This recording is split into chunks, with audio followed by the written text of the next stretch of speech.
Right, so hey guys, what is going on? My name is BBHAXS and welcome to a conspiracy theories video. Yes, you heard me correctly, we're doing a video about conspiracy theories.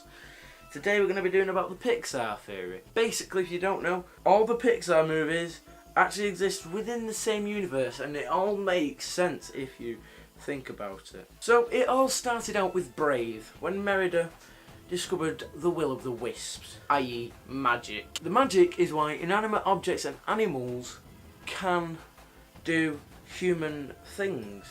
Like the brooms, they sweep up without a human. Magic was utilised by the witch, i.e. Boo from Monsters Inc., who mysteriously vanishes through wooden doors. Tiny bit like Monsters Inc. there. Eventually, the magic of the will-o'-the-wisps turned into the superheroes. And then that leads us to The Incredibles, one of my second favourite Pixar film. The superheroes maintain control over the world, but Buddy, a wannabe superhero, created two things for the demise of the super-powered humans. Self-serving AI bots like Omnidroid and the high-tech zero-point energy electromagnetic energy that exists within a vacuum. I don't know if that's a real thing, and I'm just reading this off the website. If you want to check this out, it's pixartheory.com. I will leave a link down in the description if you want to find out anything about these. That energy, that's the pivotal moment where we see machines eradicating their own threat supers. So it creates, eventually inanimate things start to get this energy from the high-tech things, and that is where the toys from Toy Story become alive. Now, in Toy Story 1, the first signs of... Shut up, Belle. Belle, shut up! Belle! The first signs of life are now present due to Syndrome's technological powers. Toys sentient come up with a code of rules and learn that humans' love is another energy source, which is other than the electromagnetic field thing, upon which they thrive, which is why, you see, that is why in Toy Story 1, Woody wants to be the favourite toy, because then he gets played with and he gets all the energy. These toys discover what happens to toys that are isolated from humans. That is why Buzz is weird at the start of Toy Story 1. And that leads us into Toy Story 2.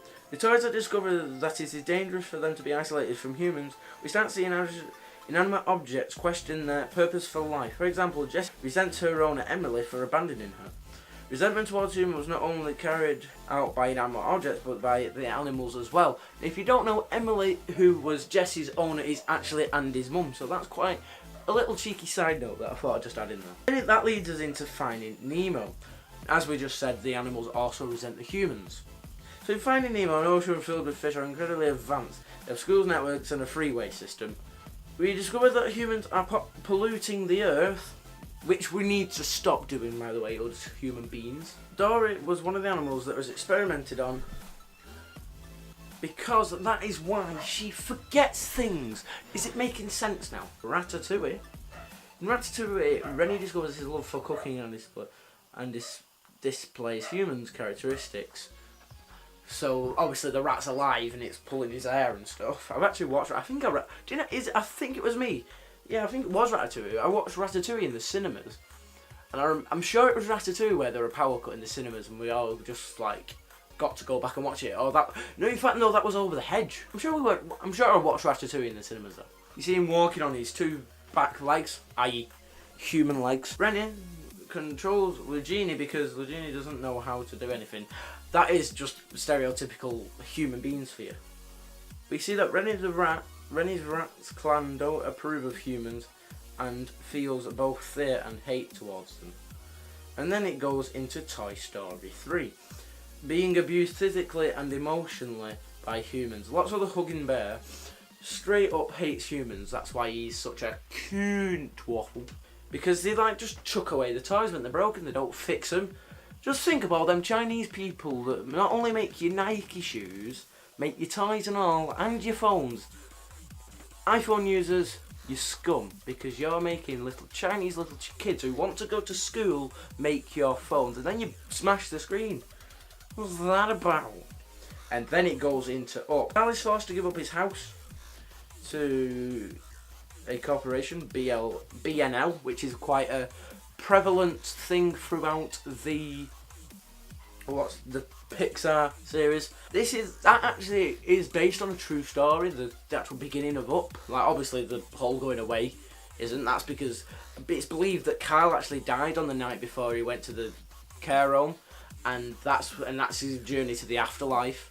And there was actually a shop, or there's like a shopping place in America where they actually built around somebody's house. There's also a place not too far from where I live. Well, I don't know what motorway that is. One sec. So, as I was saying, there's a motorway near, well, not near, but that I go on quite often called the M62. And they're actually, on the way I go, there's a house in the middle because the person was getting so greedy that they offered him millions. And he just thought, nah, I'll bid him up. And then they just said, right, we'll build around you. So he's just got this big thing in the middle of the motorway where his house is. Because, yeah, I find that funny, that. This is foreshadowing the BNL because they're polluting the earth, which foreshadows WALL-E. WALL-E. Kyle discovers that animals can communicate with humans and sees the bitterness they have. And Charles Muntz effectively trains an army of dogs. This is a start of the tipping point between humans and animals. Years later, the uprising between animals and humans begins. Why do you think that you won the war? Going into Cars.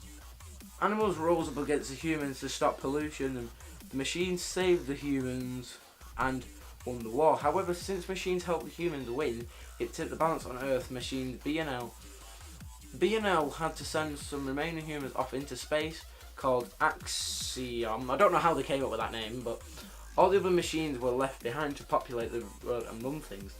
But how do you know Cars took over Earth and not another planet? In Cars 2, Cars go to Europe and Japan, which shows that they're on the same planet all the other Pixar movies. It also shows that there are no other humans throughout the world. The world at this time ends up with an energy crisis, as the only energy that is used is oil. All in all, corporation was using green energy as a catalyst for fuel war in order to turn cars away from alternative energy sources. That clean fuel could have been used to swiftly wipe out, decommission many of the cars. All in all, it was run by BNL, obviously. Eventually, polluted the whole Earth due to all its oil. The whole world becomes unfit to sustain life. Moving on to WALL-E. Earth has been uninhabitable because of all an oil and stuff like that, and the corporation took over the world's governments. In 1950s, WALL-E is the only machine left on Earth after it is run out of resources. He survived because he is fascinated with human culture, and his only friendship was with a cockroach, which helped maintain his personality and fulfillment. WALL-E is a robot genius, and his love, the apparently named Eve, saved the humans race and started beginning new life on Earth. Due to credits of WALL-E, we see the shoe that contains the last of plant life grows in mighty tree. Then that leads into Bug's life, because life is becoming back to Earth. The same planet we see WALL-E grew to. You're on a tree, a Bug's life. Another ant tells Filk not to leave the island because there are snakes, birds and bigger bugs out there. They do not mention humans because they are very few humans to make it dangerous enough for insects to worry about. However, one kid did allegedly pick off the wings of a homeless bug. Later in distant future, animal species started to evolve into dominant species. That leads us into Monsters University. Hundreds of years after WALL-E, animals started changing because of the radiation caused by BNL, caused by oil, which is all part of BNL. This is basically just saying don't trust energy companies. These animals were evolved into monsters in Monsters Inc. Monsters University was founded in 1313. This is dating using the monsters calendar, not the human calendar, and shows that it took place almost 1,400 years after A Bug's Life at Monsters University. They falsely taught monsters that humans were toxic from another dimension. This is because monsters were worried about being erased from existence and altering history. Monsters and machines don't realise their mistake of getting rid of humans until it's too late. They eventually realise that humans were their main source of energy, as said in Toy Stories. Realise and need to sustain life. Machines help solve that by letting monsters use doors to time travel to human generations. This leads us to Boo, which leads us back to Brave. The old woman in Brave is Boo. Now there is screenshots where you can see like Mike and Sully stood there, and there's also like a Toy Story ball. Basically the theory is that in Monsters Inc. they go, like it said, they time travel through doors.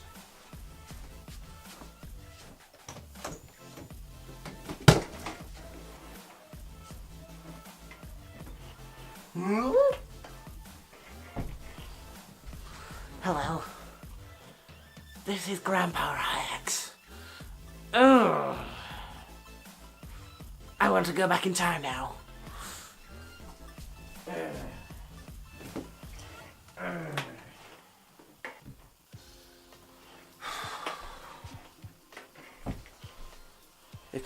If my future turns out like that, I'm gonna kill myself. When I found out Monsters Inc. was linked to Brave, first time you watch Brave, you don't think anything of it, and then when you start to read up about these things, it makes sense. In my head, that makes sense. The reason I think it makes sense is because there is a bit when she first walks out of the witch's lair.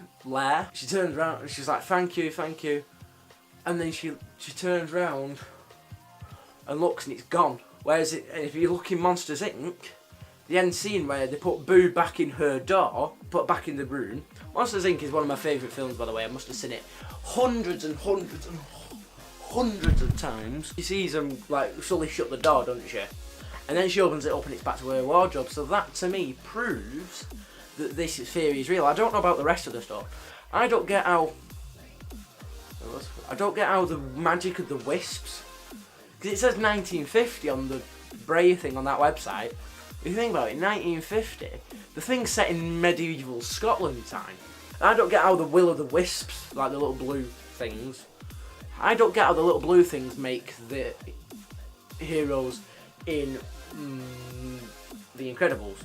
The Brave bit makes sense with the Monsters Inc. bit, but it doesn't make sense following on with the Incredibles thing. But the actual concept of the field, the magnetic field from like Syndrome's, what's the name? That makes sense, and it changes into the toys, and the toys going mad, and then the toys feeling the abandonment, and then it leads into Toy Story 3. That all makes sense to me. You know, some people believe that Toy Story 3 is actually about the Holocaust, World War II. That I will talk about probably next time I do a conspiracy theory. So guys, if you have enjoyed this video, be sure to let me know by leaving a big fat like on it. If you want to see more from me, that needs changing actually. See more from me, be sure to subscribe. So yes, I am BBHAXS, and I am signing off.